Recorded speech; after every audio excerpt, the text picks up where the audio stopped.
Hi all. നമ്മുടെ കുട്ടികളുടെ ചിരി കേൾക്കുമ്പോൾ നമ്മൾ പറയും ഇതാണ് എൻ്റെ ലോകമെന്ന്. എന്നാൽ ചിലപ്പോഴൊക്കെ ഈ ചിരിക്കിടയിൽ ഒരു മൗനം കടന്നു വരാറില്ലേ?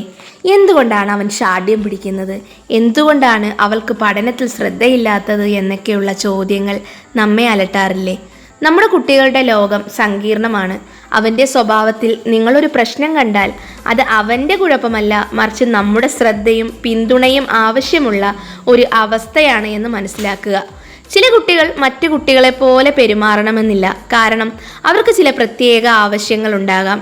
ചിലപ്പോൾ അത് ചെറിയ പഠന വൈകല്യങ്ങളാകാം, ചിലപ്പോൾ ഏകാഗ്രതക്കുറവ് മൂലമുള്ള അസ്വസ്ഥതകളാകാം. മറ്റു ചിലർക്കാകട്ടെ വൈകാരിക പിരിമുറുക്കം കൊണ്ടുവരുന്ന അമിതമായ ദേഷ്യങ്ങളോ വാശിയോ ആകാം. ഈ കുട്ടികളെ നമ്മൾ വികൃതികളെന്നോ ശല്യക്കാരെന്നോ മുദ്രകുത്തി ഒറ്റപ്പെടുത്തരുത്. അവർ ആവശ്യപ്പെടുന്നത് അംഗീകാരവും അമിതമായ സ്നേഹവുമാണ്. നിങ്ങളുടെ ഒരു ചെറിയ ശ്രദ്ധ, ഒരു കൗൺസിലറുടെ വാക്ക്, ഒരു നല്ല അധ്യാപകന്റെ സമീപനം, ഇതെല്ലാം അവരെ ശാന്തരാക്കാൻ സഹായിക്കുന്നത് അവർക്ക് വേണ്ട കരുതൽ ലഭിക്കുമ്പോഴാണ്. ഇവിടെയാണ് നമ്മൾ ശിക്ഷണത്തെക്കുറിച്ച് പുനർവിചിന്തനം ചെയ്യേണ്ടത്.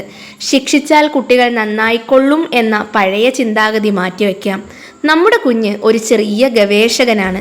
തീയിൽ തൊട്ടാൽ കൈ പൊള്ളുമെങ്കിൽ പോലും തീയുടെ ചൂട് എത്രത്തോളം ഉണ്ട് എന്നറിയാനുള്ള ജിജ്ഞാസ ഒരു കുട്ടിയുടെ മനസ്സിൽ സ്വാഭാവികമാണ്.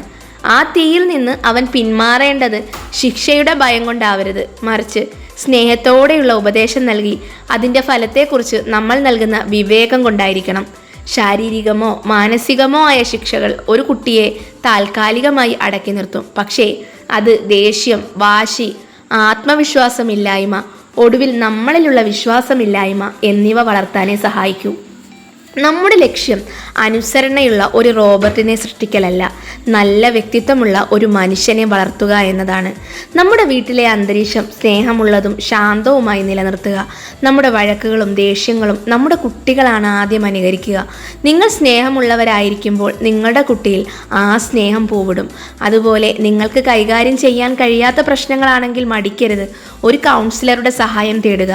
കാരണം നേരത്തെ തിരിച്ചറിയുന്ന ചെറിയ പ്രശ്നങ്ങൾ ഭാവിയിലെ വലിയ ദുരന്തങ്ങൾ ഒഴിവാക്കും. അവസാനമായി ഒരു കാര്യം ഞാൻ പറയാം.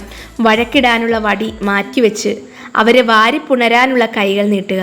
നിങ്ങളുടെ സ്നേഹമാണ് ഈ ലോകത്തിലെ ഏറ്റവും വലിയ ചികിത്സ. ഓർക്കുക, നിങ്ങളുടെ കുട്ടി ഒരു അത്ഭുതമാണ്. ആ അത്ഭുതത്തെ സ്നേഹം കൊണ്ട് നിങ്ങൾ പ്രോത്സാഹിപ്പിക്കുക. Thank you.